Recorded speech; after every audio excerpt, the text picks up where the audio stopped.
할렐루야. 다 함께 성경 암송하심으로 새벽 기도회를 시작하겠습니다.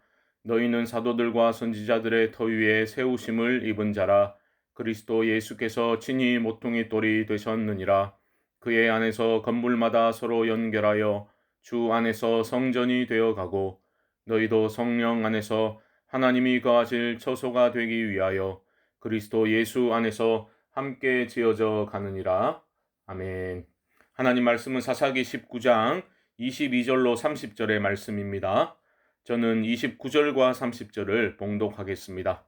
그 집에 이르러서는 칼을 가지고 자기 첩의 시체를 거두어 그 마디를 찍어 12덩이에 나누고 그것을 이스라엘 사방에 두루 보내매, 그것을 보는 자가 다 이르되 이스라엘 자손이 애굽 땅에서 올라온 날부터 오늘까지 이런 일은 일어나지도 아니하였고 보지도 못하였도다. 이 일을 생각하고 상의한 후에 말하자 하니라. 아멘. 사사기를 읽어 나가시면서 느끼셨겠지만 사사기는 매우 어두운 책입니다. 영적 타락이 극심하고 어찌 하나님의 택함 받은 백성들이 저렇게까지 타락할 수 있는가 소름을 돋게 만드는 그런 내용들로 채워져 있습니다. 오늘 본문이 들려주는 사건, 그런 타락의 정점을 찍고 있는 사건이라 볼 수 있겠습니다. 30절에서 이스라엘 백성들이 자기 입으로 인정하고 있는 것처럼 전대미문의 사건인 것입니다. 친정집에 머물던 자신의 첩을 데리고 고향으로 내려가던 그 레위인은 날이 어두워져 기브아의 한 노인의 집에 유숙을 하게 되는 것으로 어제 본문은 마무리가 되었지요. 그들은 다행이다 싶었을 겁니다. 그래도 이방인의 성읍이 아니라 베냐민 자손의 땅인 기브아까지 오기를 잘했다, 그런 마음이 들었지 않겠습니까? 그런데 오늘 본문은 갑자기 분위기가 급반전되고 있습니다. 22절 보시면 그들이 마음을 즐겁게 할 때에 그 성읍의 불량배들이 그 집을 에워싸고 문을 두들기며 집주인 노인에게 말하여 이르되 내 집에 들어온 사람을 끌어내라, 우리가 그와 관계하리라 하니, 딱 떠오르는 장면이 있지요. 바로 소돔 백성들이 롯의 집에 머물렀던 그 나그네의 모습으로 찾아온 천사들을 끌어내라고 우리가 그와 상관하겠다라고 했던 그 장면이 떠오르게 됩니다. 기브와 불량배들은 지금 레위인 그 사람과 상관하겠다, 그를 내놓으라 소리치고 있는 겁니다. 하나님의 백성들이 얼마나 타락했는지를 잘 보여주는 그런 모습입니다. 미친 듯이 문을 두들기며 소리치는 그 불량배들을 진정시키고 사태를 수습해 보려고 집주인 그 노인이 나아가서 설득을 합니다. 그 노인은 어떤 제안을 하였습니까? 24절을 보시면 보라, 여기 내 처녀딸과 이 사람의 첩이 있은즉 내가 그들을 끌어내리니 너희가 그들을 욕보이든지 너희 눈에 좋을 대로 행하되 오직 이 사람에게는 이런 망령된 일을 행하지 말라 하나. 레위인 일행을 영접했던 이 노인, 그나마 기브아에서 꽤 괜찮은 사람처럼 보였던 이 노인이 하는 제안을 보면 이 사람 또한 얼마나 기브아의 그 악한 영적인 분위기에, 그 죄악에 물들어 있었는지를 엿볼 수 있습니다. 자신의 처녀딸과 레위인의 첩을 주겠으니 이 남자만은 건드리지 말라 말하고 있는 거죠. 우리말 번역에는 너희가 그들을 욕보이든지 라고 나와 있지만 원문은 명령형을 사용합니다. 그러니까 일말의 망설임 없이 단호하게 이렇게 말하고 있는 겁니다. 욕 보여라. 그리고 너희 눈에 좋을 대로 행하라. 여기서 놓칠 수 없는 표현이 나오죠. 너희 눈에 좋을 대로 행하라. 그때 이스라엘의 왕이 없으므로 사람들이 각기 자기 소견에 옳은 대로 행하였더라. 그 말씀과 연결되는 그러한 표현 아니겠습니까? 물론 당시에는 여인들의 인권은 그리 존중받지 못했습니다. 딸은 아버지의 소유로, 또 아내는 남편의 소유로 간주되었습니다. 하지만 이런 식은 아닙니다. 인간 존엄성이 말살되고 아무렇지도 않게 인간을 자기 안위를 위한 도구로 취급하는 것은 하나님의 뜻에 명백히 어긋나는 일입니다. 하지만 그들은 허울 뿐인 하나님의 백성들이었습니다. 레위인은 하나님의 뜻과 전혀 상관없는 삶의 모습을 일관되게 보여주고 있습니다.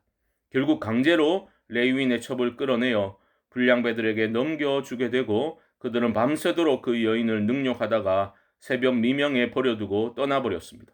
너무 끔찍한 사건이 일어났습니다. 그런데 이어지는 내용은 더 기괴합니다. 27절 보십시오. 그의 주인이 일찍 일어나 집문을 열고 떠나고자 하니 그 여인이 집문에 엎드려져 있고 그의 두 손이 문지방에 있는 것을 보고 자신의 첩이 집 밖에서 무슨 일을 당하는지 뻔히 알면서도 이 레위인은 잠을 잤던 것으로 보입니다. 그리고 일어나서 문을 열어 확인해 보니 두 손을 문지방에 올려둔 채 엎드려진 그의 여인을 발견합니다. 얼마나 필사적으로 여인이 집 안으로 들어오고자 했던지를 짐작할 수 있는 대목입니다. 그런데 이 비정한 사람이 하는 말을 들어보십시오. 28절입니다. 그에게 이르되 일어나라 우리가 떠나가자 하나 아무 대답이 없는지라. 이에 그의 시체를 나귀 위에 싣고 행하여 자기 곳에 돌아가서 라고 말합니다. 엎드려진 여인에게 요상하게 일어나라 말하는 것은 정상적인 반응이 아닙니다. 그리고 이어지는 29절부터 보시면 그가 집에 도착하자마자 한 일은 그 여인의 시체를 마디마디 칼로 찍어서 12덩이로 나누어 이스라엘 사방에 보내버린 겁니다.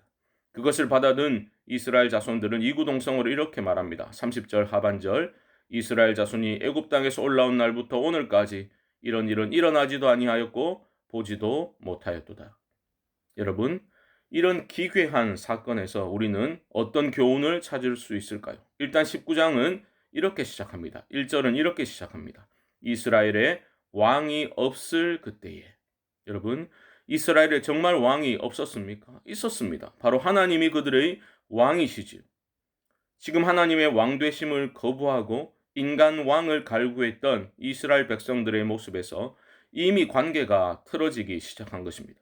하나님의 다스림이 무너지고 하나님과의 관계가 깨어지면 이런 극심한 영적 타락, 윤리적 타락이 따라올 수밖에 없습니다. 레위인도 마찬가지입니다. 껍데기만 남은 오히려 인간을 도구화하면서도 아무 죄책감을 느끼지 못하는 괴물이 될 수 있습니다. 첩을 데리러 가서는 다정하게 말했다라고 기록되어져 있지만 그런 다정한 말이 오히려 더 소름을 돋게 만듭니다. 신앙인이 하나님과의 친밀한 관계를 누리지 못하고 하나님의 말씀의 다스림을 받지 못한 채 그저 형식과 껍데기만 붙들고 살아가면 이런 괴물이 될 수 있습니다. 말만 번들어하고 친절한 듯 싶지만 그 모든 것이 알맹이는 없는 위선일 뿐입니다.